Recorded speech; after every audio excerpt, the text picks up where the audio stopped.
It's a familiar melody for 16-year-old Lawrence Laksevich, but the setting, far from home. Lawrence is from Vienna, Austria, a city of palaces and concert halls, a world away from Ovid, Michigan. Lawrence is part of the EF High School Exchange Program, a global initiative connecting students with new cultures and experiences. My sister did this program 2 years before I did it.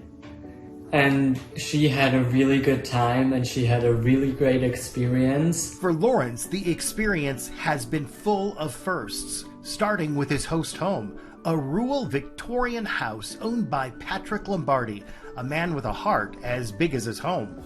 It's a stark contrast to the bustling streets of Vienna that Lawrence is used to. The most different thing is that there's like no public transportation here.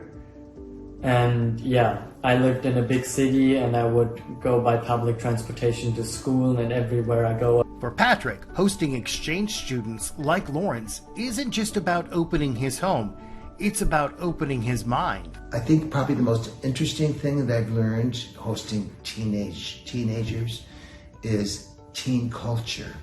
It's so different from when we grew up, and it's hard not to put my experiences onto them and to allow them to be the teenagers that they are in the world that they live in. And while Patrick's life may not fit the picture-perfect idea of a host family, Barb Bolithio, a coordinator for the exchange program, says that's exactly the point. About 50% of host families are not your traditional mom, dad, and 2.5 children. For Patrick, hosting exchange students has been transformative.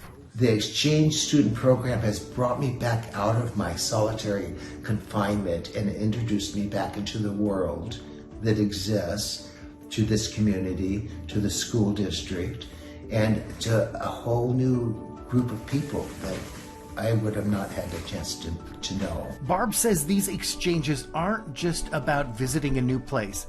They're about building bridges between cultures, one open door and one open heart at a time. In a world that often feels divided, sometimes all it takes is a shared roof, a helping hand, and an open heart to remind us that beneath it all, we're more alike than different.